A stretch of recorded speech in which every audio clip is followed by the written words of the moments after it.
गौतम अडानी, जिन्होंने साइकिल से घर घर जाकर कपड़े और साड़ियां बेची, जिनका परिवार चौल में रहता था, जिन्होंने आर्थिक तंगी की वजह से अपनी पढ़ाई बीच में ही छोड़ दी, लेकिन आज उन्हें किसी इंट्रोडक्शन की जरूरत नहीं है। आज अडानी कंपनी का नाम देश के कोने कोने तक पहुंच चुका है। देश की सबसे बड़ी प्राइवेट पोर्ट ऑपरेटर कंपनी से लेकर देश की सबसे बड़ी प्राइवेट थर्मल इलेक्ट्रिसिटी प्रोड्यूसर तक, हमारी किचन से लेकर डिफेंस इक्विपमेंट्स बनाने तक, देश में ऐसी कोई फील्ड नहीं है जहां अडानी ग्रुप ने अपनी छाप न छोड़ी हो। साल 2022 में गौतम अडानी इंडिया के और एशिया के सबसे अमीर इंसान बन गए थे। साथ ही सितंबर 2022 में Forbes real time billionaire index के मुताबिक गौतम अडानी दुनिया के दूसरे सबसे अमीर इंसान बन गए थे। नंबर 1 पर थे इलॉन मस्क और दूसरे नंबर पर थे गौतम अडानी।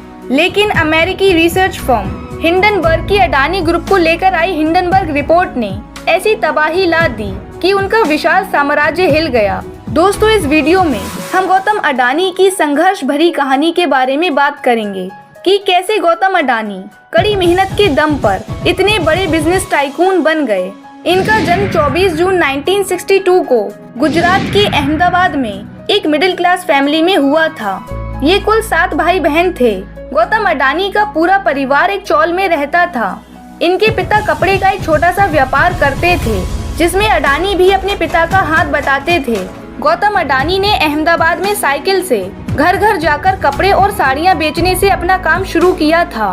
उस समय इनके परिवार की माली हालत बिल्कुल भी ठीक नहीं थी और व्यापार में ज्यादा प्रॉफिट भी नहीं था।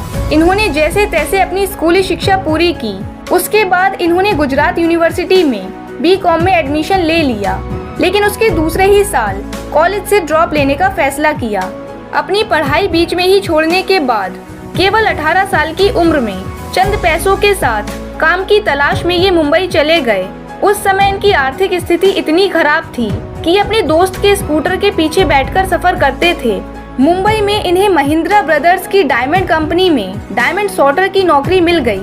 इस नौकरी में इन्हें बस कुछ रुपए ही मिल पाते थे, लेकिन दोस्तों, अडानी नौकरी से मिलने वाली सैलरी से बहुत ज्यादा खुश नहीं थे, क्योंकि इन्हें पता था कि इस नौकरी से ये बड़े आदमी नहीं बन सकते। इसलिए इन्होंने खुद का बिजनेस स्टार्ट करने का सोचा, जिसके बाद इन्होंने केवल 20 साल की उम्र में जावेरी बाजार में खुद का एक डायमंड ब्रोकरेज आउटफिट खोला और यहीं से इनकी जिंदगी पलटनी शुरू हो गई, जिसके पहले ही साल में इन्हें लाखों का फायदा हुआ। और साल 1981 में अडानी के बड़े भाई महासुख भाई अडानी ने प्लास्टिक की एक यूनिट अहमदाबाद में लगाई और अपनी नई खरीदी गई प्लास्टिक फैक्ट्री को स्थापित करने में मदद के लिए गौतम अडानी को अहमदाबाद में ही बुला लिया।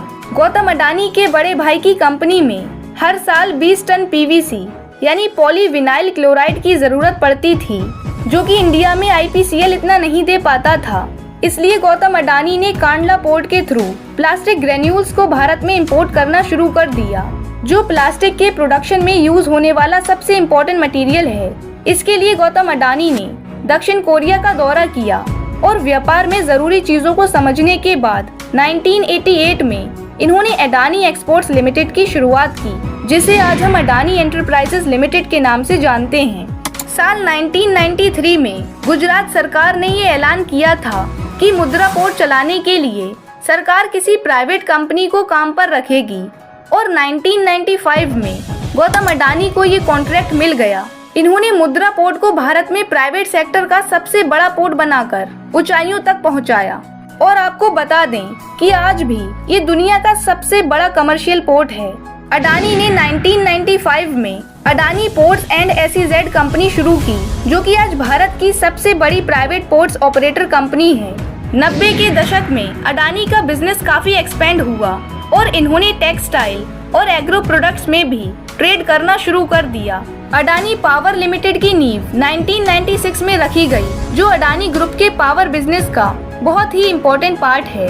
अडानी पावर के पास लगभग 4620 कैपेसिटी के थर्मल पावर प्लांट्स हैं, जो देश का सबसे बड़ा थर्मल पावर प्रोड्यूसर है। क्या आप जानते हैं कि साल 1998 में गौतम अडानी को कुछ लोगों ने किडनैप कर लिया था। इसके पीछे की वजह थी फिरौती, जिसे देने के बाद इन्हें छोड़ दिया गया। और क्या आपको पता है कि मुंबई के ताज होटल में हुए हमले में गौतम अडानी बाल बाल बचे थे। ये उस दिन ताज होटल में ही मौजूद थे और इन्होंने पूरी रात बेसमेंट में ही बिताई। अगली सुबह इन्हें सही सलामत बाहर निकाला गया। इनका कहना था कि मैंने सिर्फ 15 फीट की दूरी पर मौत देखी। अब बात करते हैं अडानी ग्रुप की कि आखिर अडानी ग्रुप में कौन कौन सी कंपनीज हैं। अडानी ग्रुप की सबसे बड़ी कंपनी है Adani ports and special economic zone limited.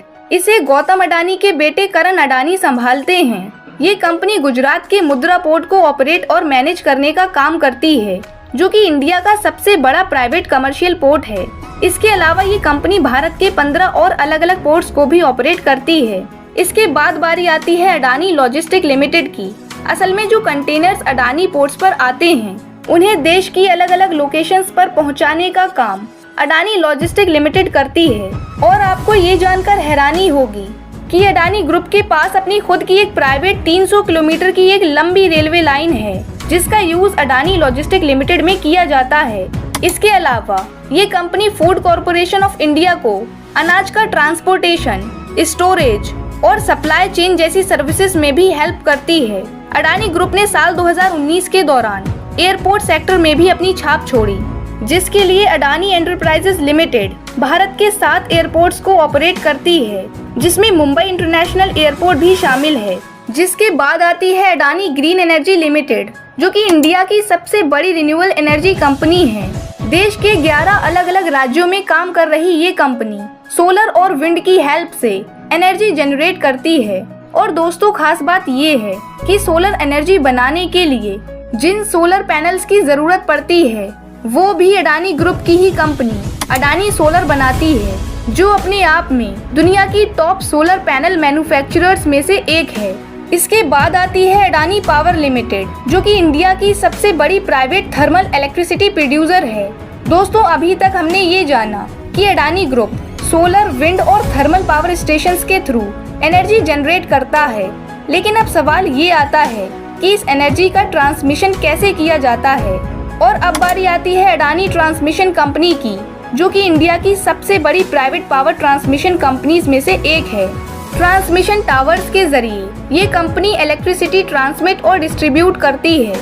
जिसके बाद आती है अडानी टोटल गैस लिमिटेड। इस कंपनी की अपनी खुद की 6000 किलोमीटर से भी ज्यादा लंबी पाइपलाइंस हैं, जो देश की अलग अलग लोकेशंस पर गैस सप्लाई करती हैं। जिसके बाद आती है अडानी विल्मर लिमिटेड, जिसमें वो सभी प्रोडक्ट्स आते हैं जो हमारी डेली लाइफ में यूज होते हैं, जैसे फॉर्च्यून का तेल, आटा, चावल, दाल, सोयाबीन, सोप, सैनिटाइजर एक्सेट्रा।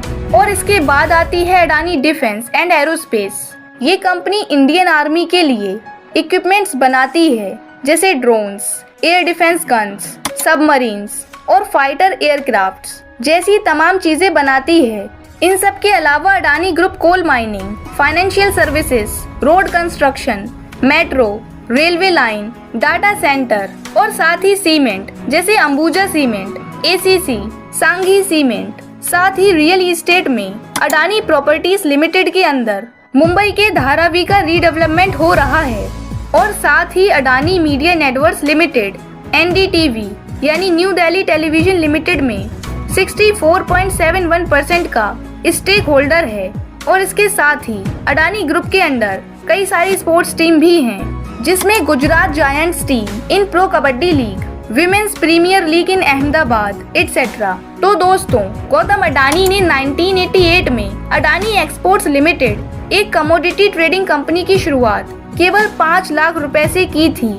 और आज वो केवल एक कंपनी नहीं है, बल्कि कई कंपनियों का एक ग्रुप बन चुका है। और यहाँ तक कि अडानी की 7 कंपनी स्टॉक मार्केट में भी लिस्टेड हैं। और इस समय इनका मार्केट कैपिटलाइजेशन $200 बिलियन से भी ज्यादा है। टाटा और रिलायंस के बाद ये भारत की सिर्फ तीसरी ऐसी कंपनी है जिसने इस आंकड़े को टच किया है। और आपको बता दें कि गौतम अडानी एक बिजनेसमैन होने के साथ साथ कई सामाजिक कामों में भी हिस्सा लेते हैं। इन्होंने साल 1996 में अडानी फाउंडेशन की स्थापना की। तो दोस्तों, ये थी गौतम अडानी की इंस्पिरेशनल स्टोरी। आपको ये स्टोरी कैसी लगी हमें कमेंट सेक्शन में जरूर बताना। Wish you all the best, stay tuned, stay motivated. Thank you, bye bye, take care.